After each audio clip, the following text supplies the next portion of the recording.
Assalamualaikum warahmatullahi wabarakatuh. Kali ini kita akan mempelajari tema 3 peduli terhadap makhluk hidup, subtema 1 hewan dan tumbuhan di lingkungan rumahku, pembelajaran 4.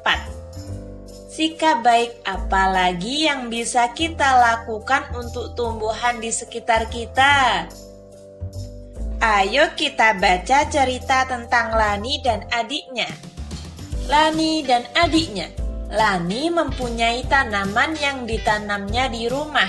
Setiap pagi dan sore hari, Lani selalu menyiram tanamannya. Selain menyiram, Lani juga memberikan pupuk seminggu sekali. Tanaman Lani tumbuh dengan subur. Adik Lani juga mempunyai tanaman yang ditanam di rumah. Seringkali ia lupa untuk menyiram tanamannya. Ia juga jarang memberikan pupuk. Lani sudah sering mengingatkan adiknya, namun adik Lani selalu lupa. Ia lebih senang menonton televisi dan bermain. Tanaman miliknya layu dan hampir mati. Setelah kalian membaca teks tersebut, jawab pertanyaan ini. Apa yang dilakukan Lani terhadap tanamannya? Jelaskan. Lani menyiram tanamannya setiap pagi dan sore. Apakah yang dilakukan adik Lani terhadap tanamannya? Adik Lani sering lupa menyiram tanamannya. Ia juga jarang memberi pupuk. Dapat kalian lihat di buku kalian ada 8 soal. Nah, mulai dari nomor 3 sampai nomor 8 silahkan kalian kerjakan. Tanaman perlu kita rawat agar terus bisa tumbuh. Oksigen yang diberikan oleh tanaman membantu kita untuk bernafas. Jika semua orang seperti adik Lani, bayangkan apa yang terjadi dengan semua tanaman. Apakah kamu sudah merawat tanamanmu dengan baik? Mengapa kita harus merawatnya? Sekarang lihatlah gambar berikut ini. Gambar A, B, C. Berdasarkan gambar di atas, akan muncul pertanyaan berikut ini.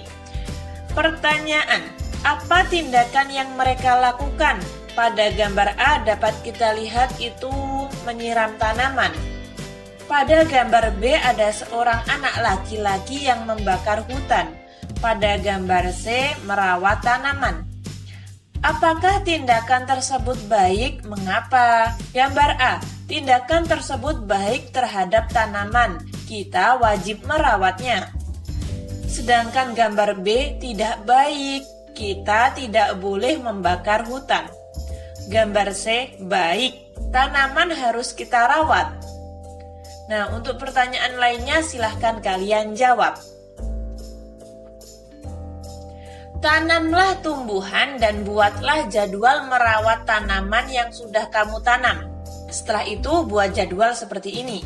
Hari Senin, Selasa, Rabu sampai Minggu. Kegiatan paginya apa, kegiatan sorenya apa. Di sini saya akan memberi contoh. Kegiatan pagi menyiram tanaman. Kegiatan sore menyiram tanaman dan membuang daun-daun yang kering. Silahkan kalian menanam tumbuhan dan buat jadwal seperti ini. Pada pembelajaran 5 nanti saya juga akan mengungkit lagi tentang tugas ini. Jadi silahkan kalian tanam tumbuhan dan kalian buat jadwal seperti ini. Lihat kembali pertanyaanmu. Kamu akan memilih dan mengelompokkan pertanyaanmu berdasarkan kriteria berikut ini. Pertanyaan yang baik itu jawabannya bukan iya dan tidak. Sesuai topik. Antar pertanyaan berkesinambungan. Bahasa yang benar. Pertanyaan fokus atau tepat sasaran. Diawali dengan apa, siapa, di mana, kapan, mengapa, dan bagaimana. Menggali lebih banyak informasi. Nah, di sini saya langsung kasih contohnya saja ya teman-teman. Sebenarnya ini tidak ada di buku. Ini tambahan dari saya agar teman-teman lebih mudah memahami materi ini. Nah, contohnya seperti ini. Saya telah membuat 2 pertanyaan. Yang pertama, apakah Bapak memberi pupuk secara teratur? Yang kedua, bagaimana Bapak merawat tanaman ini? Lalu kita sortir, kita kelompokkan. yang kurang sesuai dengan tadi dan yang sesuai dengan pertanyaan yang baik tadi. Lalu kita buat kayak gini. Kita lihat nomor 1. Apakah Bapak memberi pupuk secara teratur? Pertanyaan ini jawabannya kemungkinan adalah iya atau tidak. Iya, saya memberi pupuk. Tidak, saya tidak memberi pupuk. Nah, seperti itu. Dapat dilihat di sini pertanyaan yang baik itu jawabannya bukan iya dan tidak. Maka nomor 1 ini kurang sesuai. Nah, kita tulis di sini. Lalu nomor 2, bagaimana Bapak merawat tanaman ini? Pada pertanyaan yang baik tadi diawali dengan apa, siapa, di mana, kapan, mengapa, dan bagaimana. Nomor 2 ini diawali dengan bagaimana, maka sesuai. Kita masukkan di sini. Kesimpulan tadi kita sudah belajar apa saja. Yang pertama, membuat jadwal merawat tanaman yang berhubungan dengan hak dan kewajiban. Nomor 2, mengelompokkan pertanyaan berdasarkan pertanyaan yang baik. Ketika teman-teman ada saran atau masih kurang paham, silahkan tulis di komentar. Sekian, terima kasih. Wassalamualaikum warahmatullahi wabarakatuh.